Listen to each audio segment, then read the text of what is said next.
মাঝে মাঝে একটু বলা ঠিক হচ্ছে কিনা আমি জানি না, মন খারাপ তো অবশ্যই হয় না? এমন কিছু কথা আছে যে আমি বাবাকে শেয়ার করলাম না, তো ভাইকেও শেয়ার করলাম না, আমি মাকে হয়তো বা শেয়ার করতে পারতাম। মনে হয় মা তো আসলে এমন একটা ফ্রেন্ড হয় একটা মেয়ের জন্য, কিংবা আমি বলবো যে কোনো সন্তানের জন্য কিন্তু মা একটা ওইরকম একটা বন্ধু হয়ে থাকে। এই মুহূর্তে মাকে লাগতো, কিংবা সারাদিন পার করা হলে পরেও অনেক টায়ার্ড থাকার পরে মনে হয় যে হ্যাঁ মাকে একটু দরকার ছিল এই সময়টা।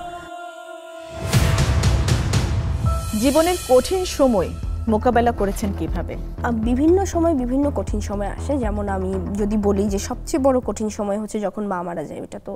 ওইটার উপরে কঠিন সময় তো আসলে হতে পারে না, কিন্তু যে জিনিসটা হয়েছে যে ওই সময়টাতে এতটাই ছোট ছিলাম যে ওই সময় ওইটা 9+ ওই সময়টা। হ্যাঁ, তো 9+ এতটাই ছোট ছিলাম যে আসলে বুঝে ওঠার সুযোগটা কম ছিল। খারাপ লেগেছে, কষ্ট হয়েছে, কিন্তু আসলের যে অভাবটা মায়ের, ওইটা আসলে ওই সময়টাই বুঝে উঠতে পারিনি। ওইটা আসলে বুঝে উঠতে পারি এখন, কিংবা আমি বলবো যে অ্যাডোলেসেন্ট টাইমটাতে আসলে এটা বেশি বুঝে ওঠা। এবং প্রতিনিয়ত যেই মোমেন্টগুলো হয়, যে টাইমগুলো হয়, অনেক সময় মনে হয় যে না আমি আর পারছি না, মা হলে পারতো, আমার পক্ষে সম্ভব না, কিংবা এইটার সলিউশন আসলে আমার কাছে নেই, আমার মা হলেই সলিউশন দিতে পারতো। এই সময়টা না আসলে মানে মোকাবেলা, যদি মাকে নিয়ে বলি, মাকে নিয়ে মোকাবেলা করতে পারি না, যেটা সত্যি কথা। মনে হয় যে না, ওনার অ্যাবসেন্সে ওনার জায়গাটা তো আসলে কেউ নিতে পারবে না। কিন্তু যেই জিনিসটা হয় যে আমার ফ্যামিলি খুব সাপোর্টিভ, বাবা খুব সাপোর্টিভ, ওই জায়গা থেকে যেটা হয় আমি একটা বড় ইন্সপিরেশন পাই, একটা বড় সাপোর্ট পাই ফ্যামিলি থেকে, যে তুমি যদি ভেঙে পড়ো তোমাকে আবার আমরা মানে উঠে দাঁড়ানোর জায়গাটা দিব, এবং আমরা তোমাকে উঠে দাঁড়ানোর সেই হাতটা দিব। ওইটা মনে করার পরে তারপরে মনে হয় যে আচ্ছা যা আছে সামনে, কিছু না কিছু তো একটা সলিউশন থাকবে, কিছু না কিছু তো একটা হবে, ওইটা চিন্তা করে আসলে এগিয়ে যাওয়া। মাঝে মাঝে একটু বলা ঠিক হচ্ছে কিনা আমি জানি না, মন খারাপ তো অবশ্যই হয় না? এমন কিছু কথা আছে যে আমি বাবাকেও শেয়ার করলাম না, তোমার ভাইও আছে, তোমার বড় ভাইকেও শেয়ার করলাম না, আমি মাকে হয়তো বা শেয়ার করতে পারতাম। এরকম অনেক কিছু কথা থাকে যে জিনিসটা আসলে আমরা মার সাথেই শেয়ার করতে পারি, কিংবা মনে হয় মা তো আসলে এমন একটা ফ্রেন্ড হয় একটা মেয়ের জন্য, কিংবা আমি বলবো যে কোনো সন্তানের জন্য কিন্তু মা একটা ওইরকম একটা বন্ধু হয়ে থাকে। বাট আমি খুব লাকি যে আমার বাবা আমার খুব ভালো বন্ধু, সে আমাকে এই জায়গাটা কখনো মানে আফসোস করার জায়গাটা দেয়নি, এই জায়গাটা কখনো খালি রাখার সে চেষ্টা করেনি। বাট স্টিল আমি মনে করি যে মা তো মাই হয় দিন শেষে। সো এরকম অনেক সময় মনে হয় যে এই মুহূর্তে মাকে লাগতো, কিংবা সারাদিন পার করা হলে পরেও অনেক টায়ার্ড থাকার পরে মনে হয় যে হ্যাঁ মাকে একটু দরকার ছিল এই সময়টা। সো ওই সময়গুলো তো আসলে আমাদের হাতে কিছু করার থাকে না, ওই সময়টা খুব মন খারাপ হয়।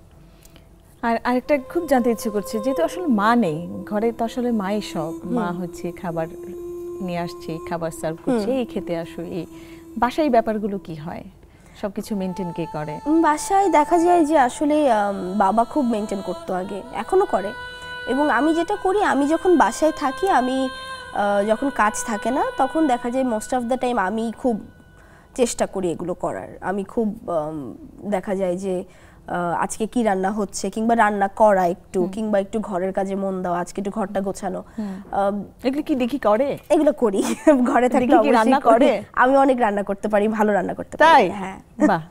তো ওই জায়গা থেকে যখন বাসায় থাকি তখন চেষ্টা করি যে আসলে ফ্যামিলিকে সময় দেওয়ার, বাসাটাকে সময় দেওয়ার, আমার বাসাটাকে আমি একটু সময় দিই, যেটা হয়তো বা মা থাকলে করতো, যে বলতো তুই ঘুর, তুই বেড়া, তুই যা কর, আমি এদিকটা দেখছি। আমি চেষ্টা করি যে না, আসলে যেহেতু সেই নেই, তার জায়গাটাতে আমি চেষ্টা করি আমি আর বাবা মিলে যাতে সাপোর্টটা দেয়া যায় কিভাবে। দেখি ঈদের দিন কি রান্না করেছে? কিছু রান্না করেছে? আমি ঈদের দিন সব রান্না করি, আমিই করি। এবার কি কি রান্না? এবার রান্না করেছি আমি সেমাই রান্না করেছি, ফিরনি রান্না করেছি, শাহী টুকরা রান্না করেছি, রোস্ট, পোলাও, গরুর মাংস। আমার গরুর মাংস খুব ফেমাস, যারা যারা খেয়েছে তাদের মধ্যে খুব ফেমাস।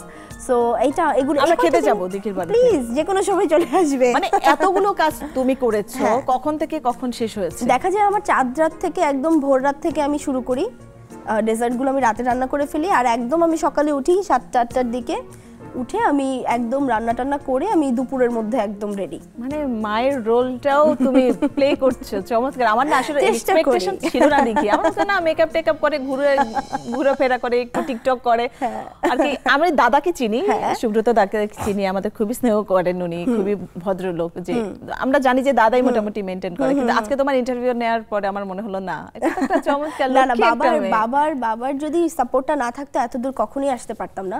বাবা অনেক সাপোর্ট দেয় এবং এখন আমি চাই যে বাবা একটু রিল্যাক্স করুক, অনেক হয়েছে এই লোকটা আসলে আমার মনে হয় অনেক পেরেশানি নিয়েছে আমরা দুটা ভাই বোনের জন্য। সো আমার মনে হয় এবার ওনার একটু রিল্যাক্স করা উচিত, যেহেতু আমাদের এখন বয়স, আমরা করতে পারি চাইলে, এবং আমরা করে যাব অবশ্যই। ভাই কি করেন? আমার ভাই সফটওয়্যার ইঞ্জিনিয়ার, ওর একদম এই সিনেমা জগতের সাথে কোনো সম্পর্ক নেই, একদমই রিভার্স ক্যারেক্টার। ভাইকে বিয়ে করেছে? ও এখনো বিয়ে করেনি, বাট হোপফুলি খুব সুন বিয়ে করে ফেলবে। সো ওই জায়গা থেকে তোমার একটু মনে হয় পরিশ্রম একটু কমে আসবে তখন। আমার একটু পরিশ্রম কমে আসবে, একদমই তাই।